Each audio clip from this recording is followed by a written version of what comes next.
So as you well know, we're in the legal section now of Deuteronomy. That's why it's called Deuteronomy, right? Second law.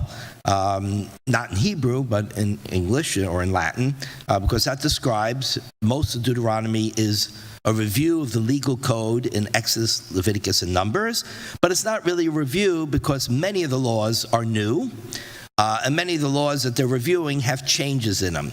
Now, you have to take it in its total context, and sometimes it's not, and when it gets disconnected, you lose some of the meaning, because they're connected to each other. So there's a very fascinating law in today's Parsha, something we're very familiar with as owners of apartments and houses, right?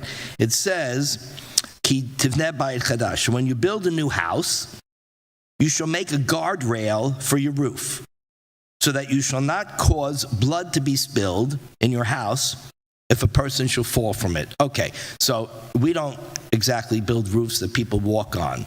But if you've been to New York or other places, you notice what they're doing now? The roofs are being used in many different ways. They're beautiful up there. They're used to go up and have a picnic or have a cocktail party, whatever it is. So it does happen even today. But in those days, the roof was a place that you went on for many reasons. Number one was that's where you went to sleep in the summer because your house had been cooking all day and you couldn't cool it off. You went upstairs. It was a little bit cooler.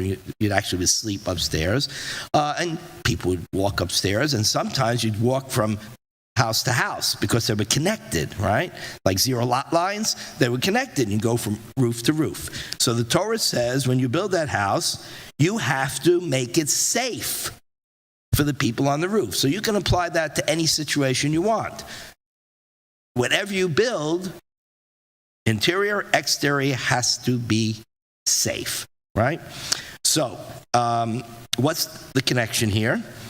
The connection, many of the commentators refer to mezuzah. So why are they referring to mezuzah? Because it says in the paragraph, everybody chants by heart, right? Inscribe these words of the Torah on the doorpost of your house, right? So we put up a mezuzah that has some Torah written in it. Why do they make the connection?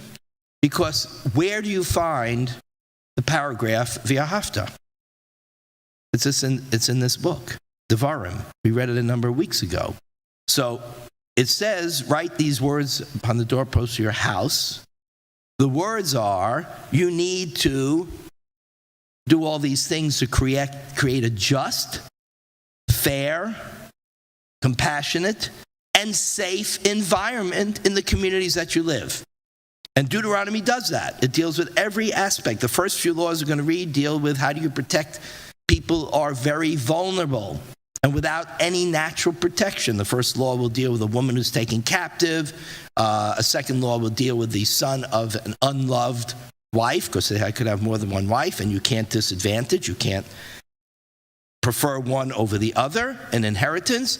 And the third one deals with a rebellious child, right? Because in the ancient Near East, children belonged. They were legally property.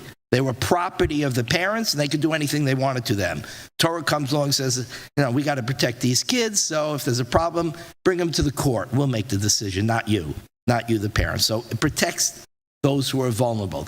Here, we're protecting everyone who comes onto our property. So the connection to mezuzah is, you're supposed to, on the doorpost of the house, when you walk in, you should think of all these laws, particularly in the book of Deuteronomy, about how you're going to create a safe environment in your house, for your family, for your visitors, how you're going to create a system of justice, fairness, compassion within your community. That's what the mezuzah is supposed to remind us of when we enter and when we leave. We enter the house, how do we make a safe environment in the house? We leave the house, how do we create a safe and good environment in the world, the community that we live? And the words should remind us.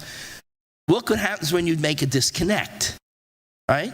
The mezuzah, for some people, and we've all experienced it as clergy, people come to us and they're concerned, they want to check their mezuzah because they've had some accidents in their house.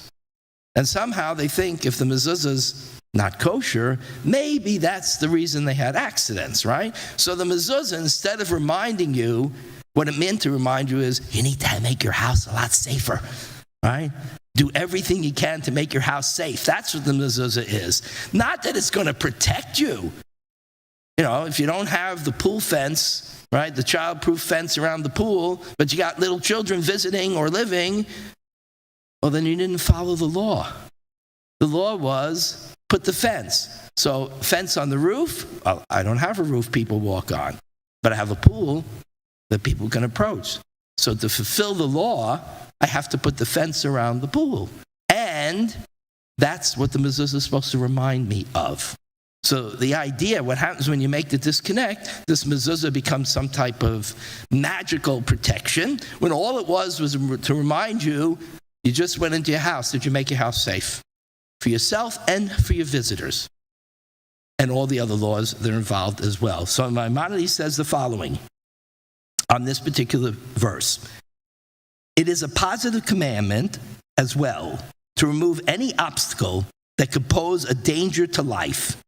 Be very careful regarding these matters, for it is written, take care of yourself and guard your soul.